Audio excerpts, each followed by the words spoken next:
My daughter-in-law called me and said, "We're pregnant again. Number 4. Isn't that exciting?" I said, "Congratulations." She continued, "So we're going to need that monthly check increased. $3,000 isn't cutting it anymore with another baby coming." I'd been giving them $3,000 a month for 3 years, to help with expenses.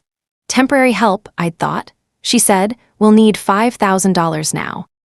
"Can you set that up with your bank?" I said. "I'll think about it." She laughed. "Think about it?" "Grandma, we need an answer now. Bills don't wait," I said. "Neither does my decision." "I'll call you back." I hung up, called my bank, canceled the monthly transfers, all of them. My daughter-in-law called the next day, panicked. "The money didn't come through." I said, "That's correct.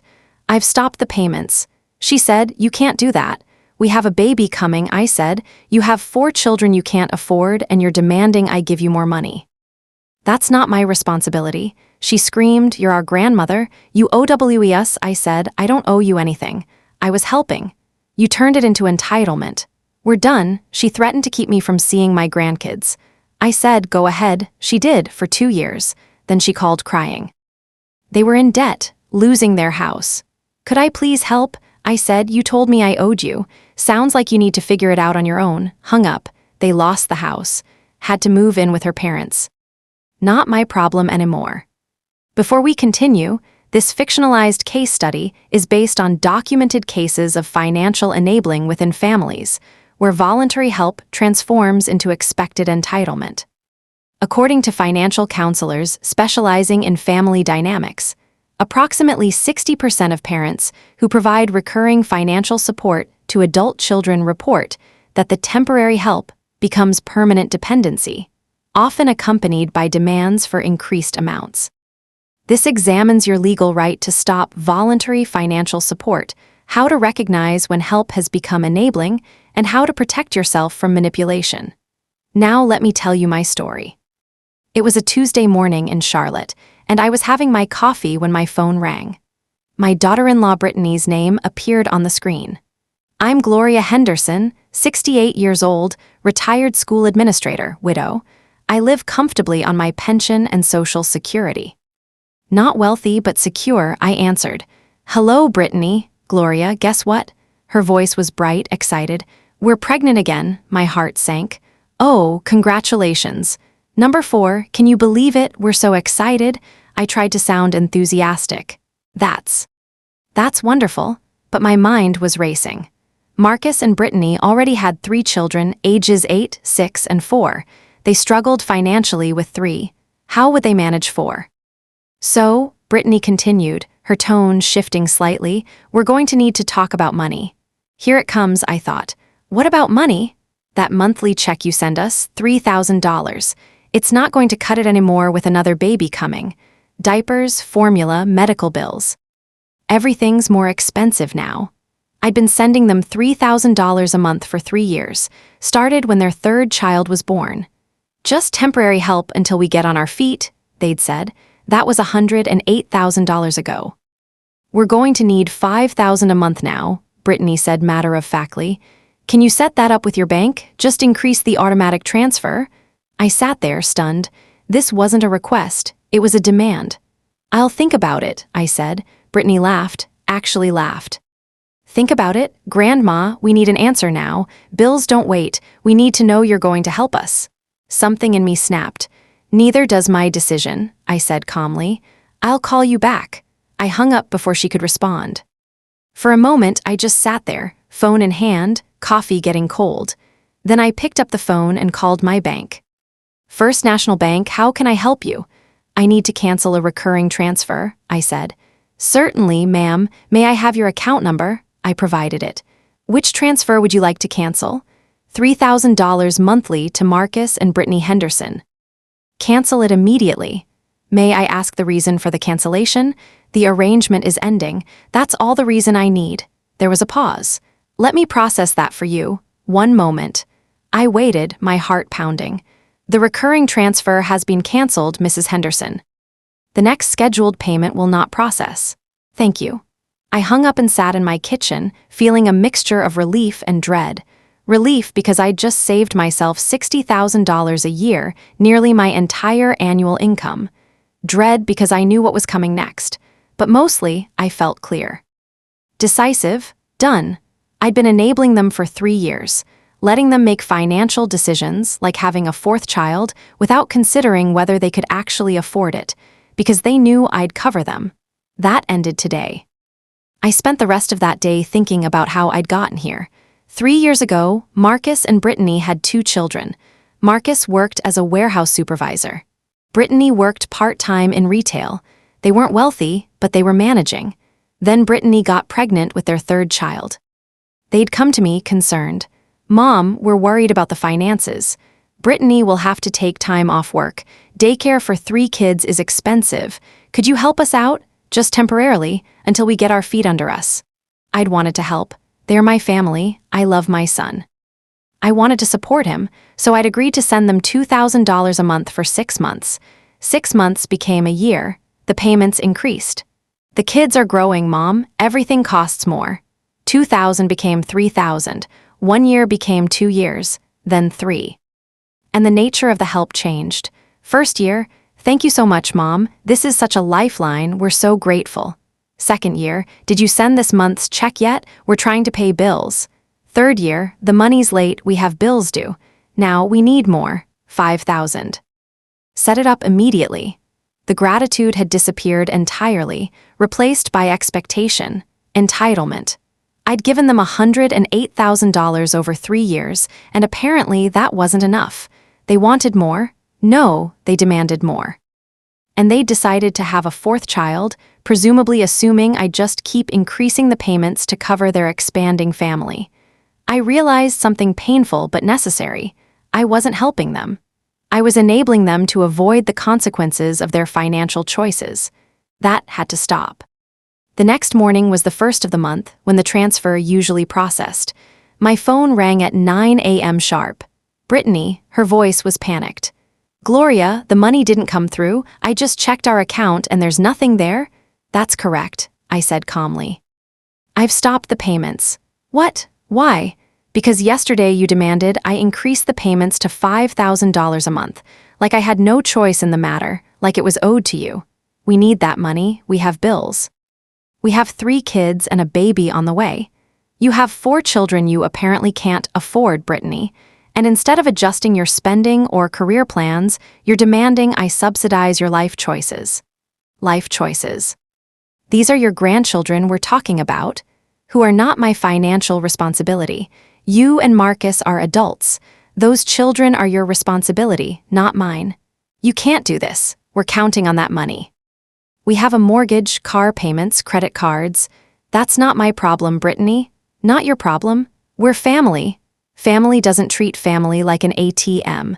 I've been helping you for 3 years. You turned that help into an entitlement. We're done. I could hear her breathing heavily on the other end. Then her voice changed, became harder, angrier. "You're their grandmother. You owe us that money? I don't owe you anything. I was helping you voluntarily. You treated it like an obligation. So I'm stopping." "Marcus," she screamed away from the phone. "Marcus, get in here." I heard muffled voices. Then my son got on the phone. "Mom, what's going on? Brittany says you canceled the payments?" "That's correct, Marcus. I've stopped sending you money." "Why?"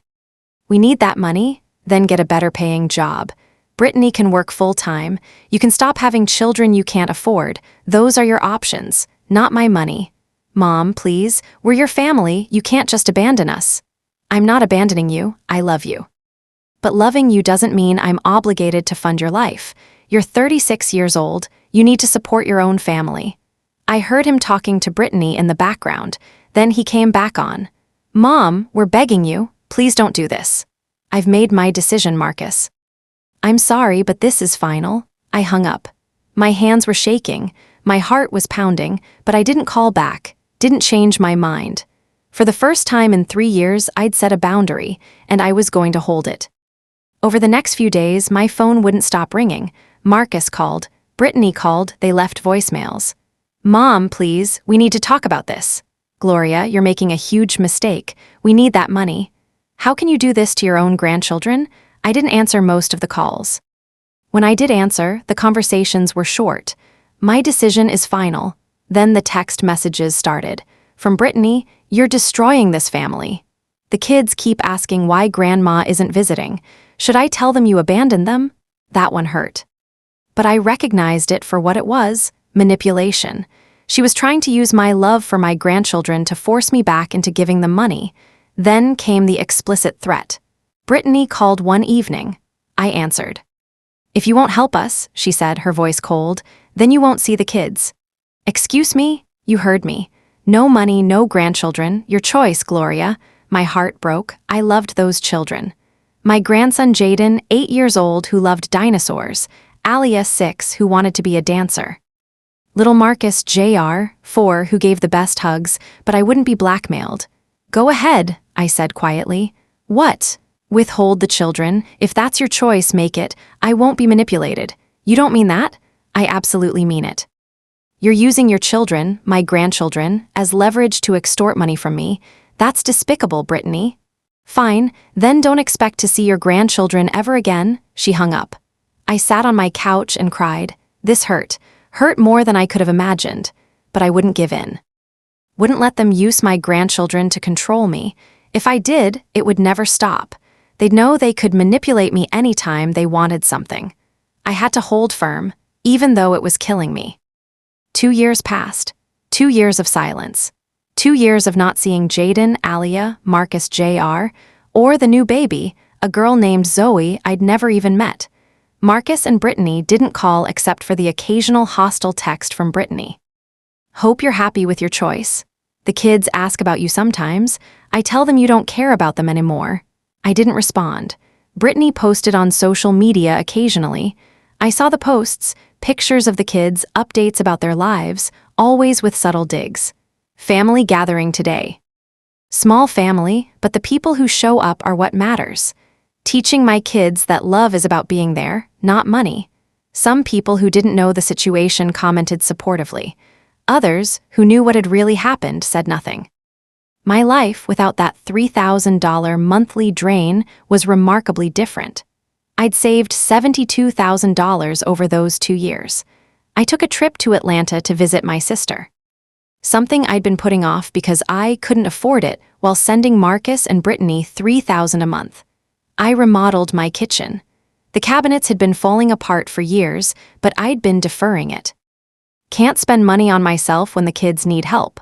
I built up an emergency fund, 6 months of expenses just sitting in savings. Security I hadn't had in years. I donated to causes I actually cared about: youth education programs, my church, organizations that helped families in genuine need. I had no more stress about making those monthly payments. No more checking my account anxiously to make sure the transfer went through. No more sacrificing my own needs. It was peaceful. My friends were supportive. "You did the right thing, Gloria." They were using you. Some family members disagreed. My cousin Denise, "But they are family. Shouldn't you help family?" I was helping them, I'd respond. They turned it into extortion. The hardest part was missing the grandchildren. I ached for them, wondered how they were doing. If they remembered me, but I also noticed something interesting. From Brittany's social media posts, I could see the kids looked fine. Healthy, happy, well-fed, and well-dressed. Marcus and Brittany were clearly managing somehow, which proved what I'd suspected: they didn't actually need my money. They just wanted it. They could support their family. They just found it easier to have me cover a huge chunk of their expenses so they could spend their own money on other things. My money hadn't been helping them. It had been enabling them to avoid financial responsibility. 2 years and 3 months after I'd cut them off, my phone rang. Brittany, I almost didn't answer, but curiosity got the better of me. "Hello, Gloria." Her voice was different, smaller, scared. "I need to talk to you."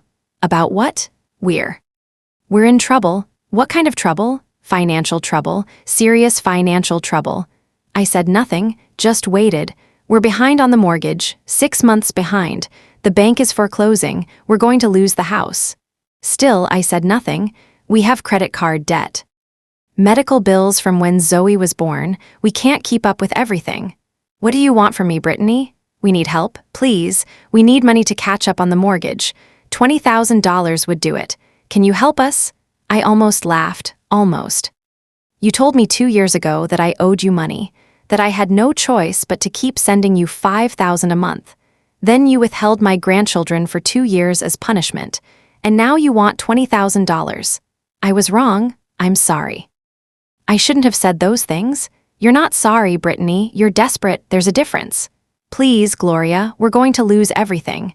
That sounds like a consequence of your choices. Our children will be homeless. No, they won't. You'll figure something out. Move to a smaller place. Get help from your parents. Adjust your spending, but you won't get help from me. How can you be so cold? I'm not cold. I'm done being used. You had 2 years to get your finances under control. What have you been doing? Silence. Do you remember what you said to me 2 years ago? I continued. You said I owed you money, that I had no choice. Do you remember that? I was upset. You were entitled. You thought you could manipulate me with my grandchildren. It didn't work then. It won't work now. So you're just going to let us lose our house? You're going to lose your house because you made financial decisions you couldn't afford. You had 4 children without the income to support them. You lived beyond your means. That's not my responsibility. I heard Marcus in the background. Let me talk to her. He got on the phone. Mom, please, think about the kids, your grandchildren. I am thinking about them, Marcus. They have 2 parents who need to learn financial responsibility. This is your chance to learn. We can't do this without help.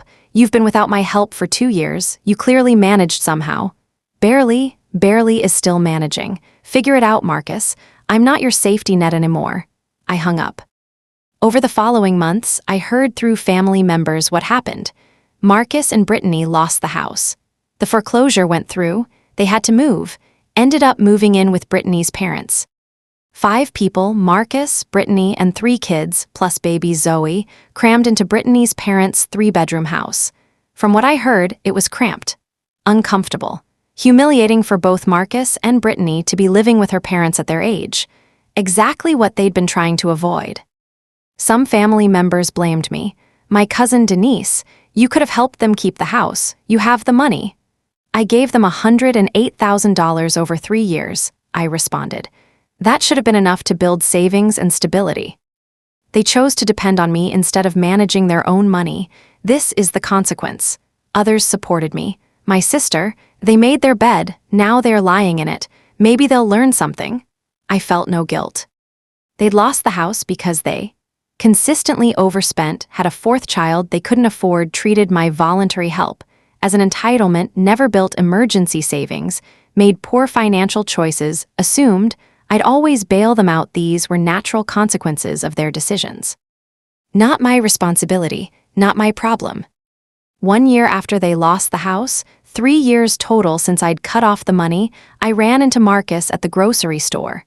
It was the first time I'd seen him face to face since everything happened. He was in the produce section. He saw me and immediately looked away. I walked over.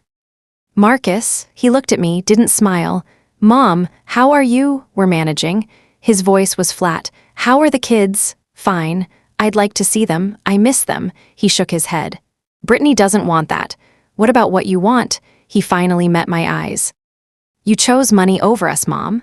That stung, but I kept my voice steady. No, Marcus, you chose money over me. You let your wife manipulate you. You supported her when she withheld my grandchildren from me. You demanded I fund your life. Those were your choices, not mine. You could have helped us keep the house. I gave you $108,000 over 3 years. If that wasn't enough to help you build stability, another $20,000 wouldn't have solved anything. You don't understand what it's like. I understand perfectly. You want to live a lifestyle you can't afford. You want someone else to pay for it. That someone isn't going to be me anymore. He stared at me for a long moment, then he turned and walked away. I stood there in the produce section, holding a bag of apples, feeling sad but not guilty. I'd done the right thing. I knew I had, even if my son couldn't see it yet. 6 months after the grocery store encounter, Marcus called me, for the first time in over 3 years. Mom, can we talk? About what? Everything. Can I come over? I hesitated. Then, all right. An hour later, Marcus was sitting in my living room. He looked older than his 39 years. Tired, worn down. Mom, I owe you an apology. For what specifically? For everything, for taking your money for granted, for letting Brittany demand more, for supporting her when she cut you off from the kids. I waited. What changed? I asked. Living with Brittany's parents for the past year. Watching them struggle to support 5 extra people, seeing what we put them through, he took a breath.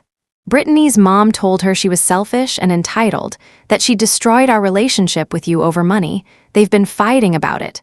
I see, and I've been thinking.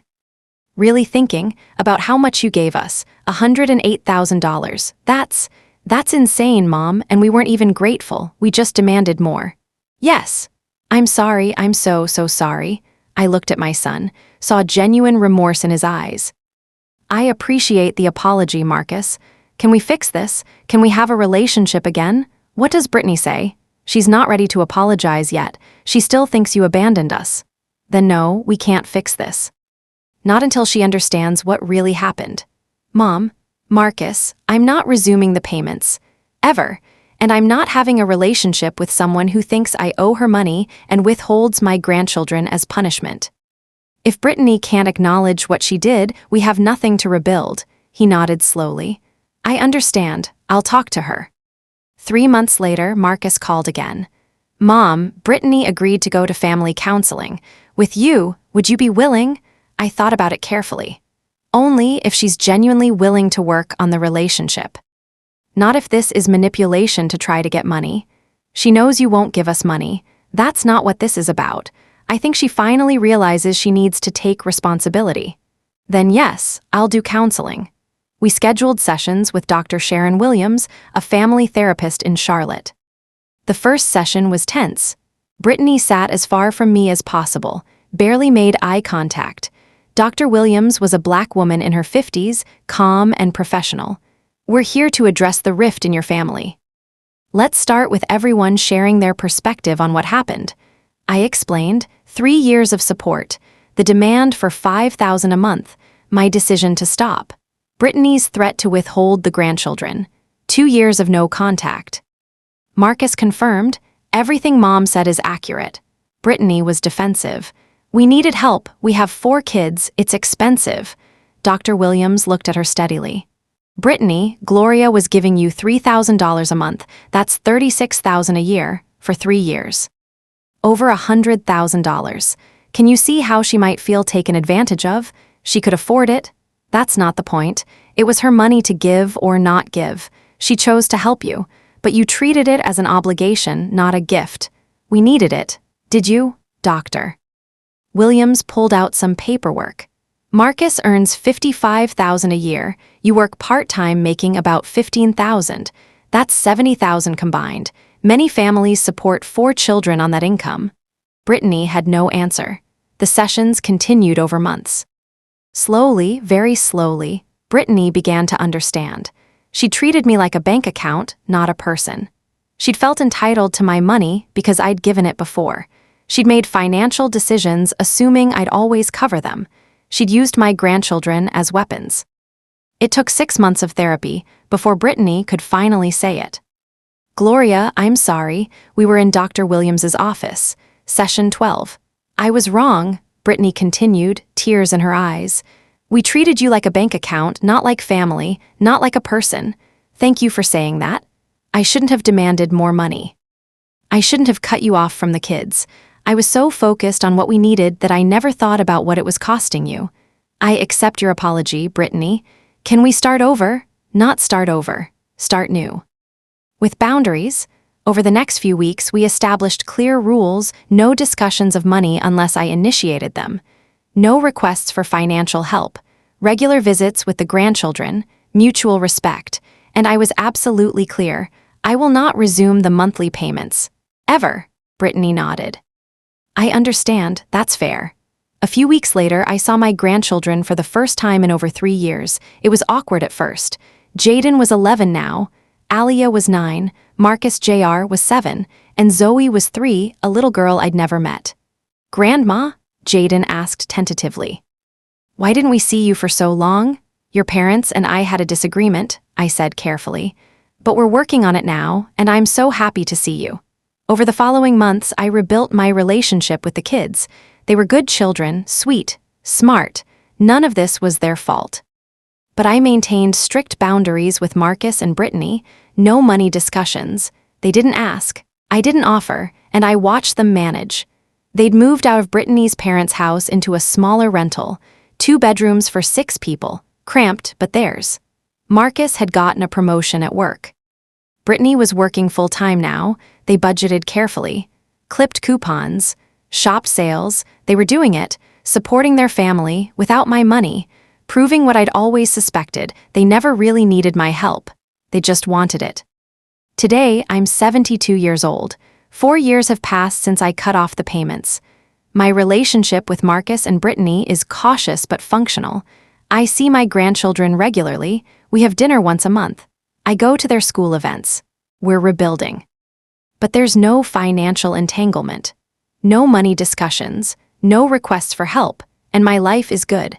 I have $60,000 in savings, money I saved by not sending them $3,000 a month for 4 years. I travel when I want to. I help people on my terms, not because I'm being manipulated. I'm financially secure, peaceful. Marcus and Brittany are managing fine. Marcus got another promotion last year. They're making it work. Brittany's working full-time. They budget carefully. They live within their means. And, notably, they haven't mentioned having a 5th child. They learned something from losing the house, from having to move in with Brittany's parents, from going through counseling. They learned financial responsibility, something my money had prevented them from learning for 3 years. One afternoon, I'm having coffee with my friend Linda. Do you ever regret cutting them off? She asks. Not for a second. Even though it meant missing years with your grandchildren? That was their choice, not mine. They chose to weaponize the kids. I chose not to be manipulated. If I'd given in, it would have never stopped. But it worked out. Eventually, after they faced real consequences and had to grow up, we sit quietly for a moment. Then Linda asks, "What did you learn from all this?" I think about it. I learned that financial help given freely can become an expectation if you don't set boundaries. That you can't help people who won't help themselves. That enabling and helping are completely different things. And that grandchildren aren't leverage. Using them as such is a form of abuse. Heavy lessons, important ones. That evening, I'm at home when my phone buzzes. A text from Brittany. "Thank you for coming to Alia's dance recital today. She was so happy you were there." Simple gratitude. No demands, no manipulation. Exactly as it should be. I look at my bank statement sitting on the kitchen table. Savings, $60,000. 4 years ago, that number was close to 0 because I was draining my accounts to fund Marcus and Brittany's lifestyle. Now I have security, options, peace. I have no regrets. I learned 3 critical lessons from this experience. Lessons that might help someone else dealing with adult children who have turned temporary help into permanent dependency. First, I learned the warning signs that financial help has become entitlement rather than gratitude. The transformation was gradual but clear once I recognized it. Year 1, "Thank you so much, Mom. This is such a lifeline. We're so grateful for your help." Year 2, "Did you send this month's check yet? We're trying to pay bills and haven't seen it come through." Year 3, "The money's late. We have bills due. You need to make sure these transfers go through on time." Year 4, "We need more. 5,000 now. Set it up with your bank immediately." The gratitude disappeared completely, replaced by demands. According to family financial counselors, these are the warning signs that help has become entitlement demands instead of requests. When family members stop asking and start demanding, they no longer see your help as voluntary. No gratitude.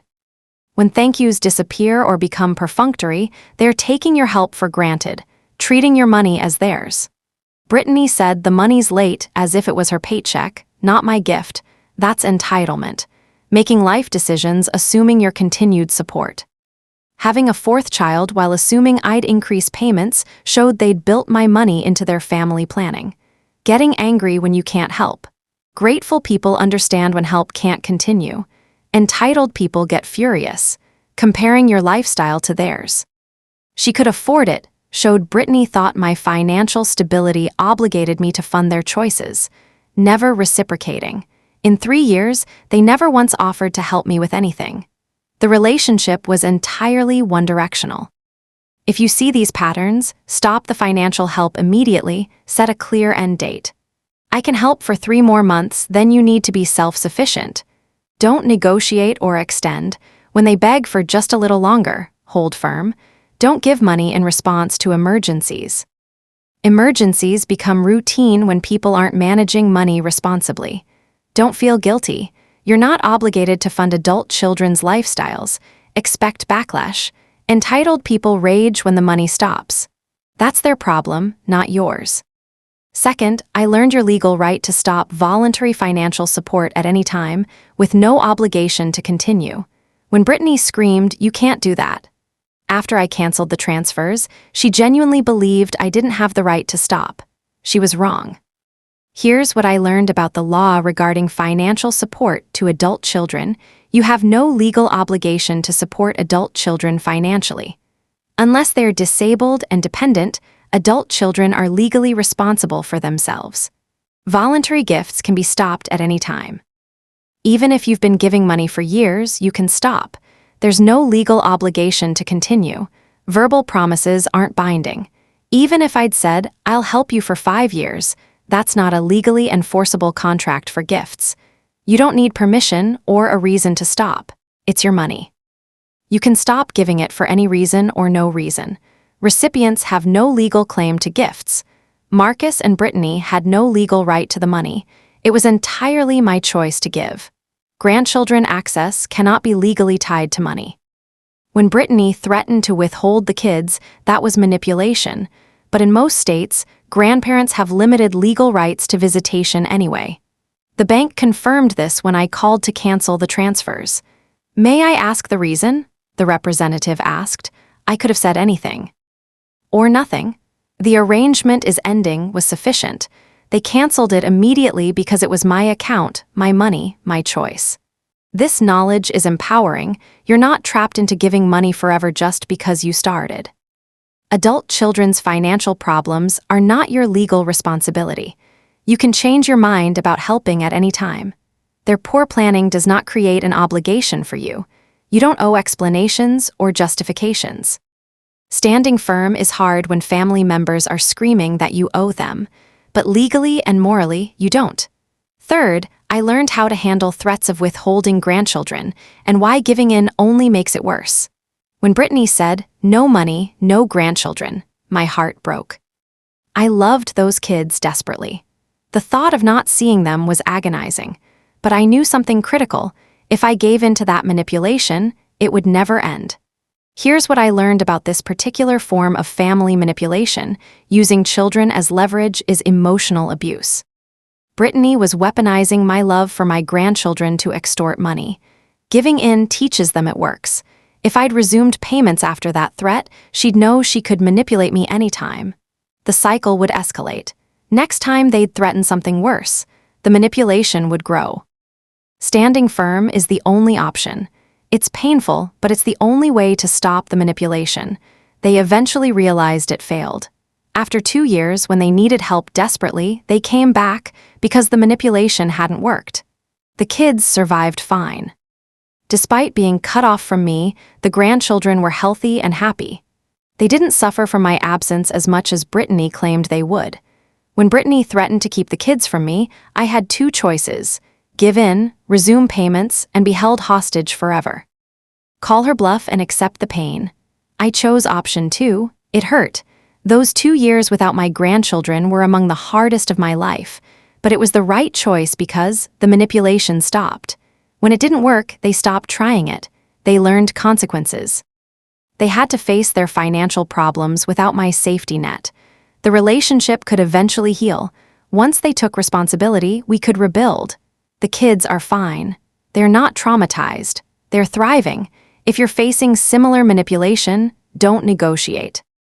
Refusing to be manipulated isn't negotiable. Accept the pain. It will hurt. Do it anyway.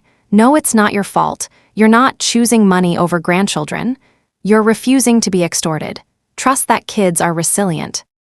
Being separated from grandparents temporarily doesn't permanently damage children. Document everything. Save threatening messages. They may be useful later. Seek support. Talk to a therapist or counselor about the grief and guilt. Stand firm. Eventually, when the manipulation fails, they may come back, like Marcus and Brittany did. For comprehensive resources on financial boundaries with adult children, legal rights regarding gifts and support, and handling family manipulation, see the information below. Choose boundaries over manipulation. Choose financial security over enabling. Choose self-respect over being used. Because I'm standing here today at 72 years old, financially secure with $60,000 in savings, only because I refused to be an ATM for my adult son and his wife. My daughter-in-law demanded I increase monthly payments from $3,000 to $5,000. When I refused and cut off all payments, she withheld my grandchildren for 2 years. They lost their house. Had to move in with her parents. Called me desperately begging for $20,000. I said no. 4 years later, we have a relationship again with clear boundaries. They manage without my money. They learned financial responsibility. The grandchildren are fine, healthy, happy, loved, and I have savings and peace. Because the best gift you can give entitled family members isn't money. It's consequences. I'm Gloria Henderson. I'm 72 years old, and I'm living proof that it's never too late to stop enabling and start living your own life. Thank you for listening. If this helps even one person recognize financial enabling and find the courage to stop it, then sharing my story was worth every difficult moment.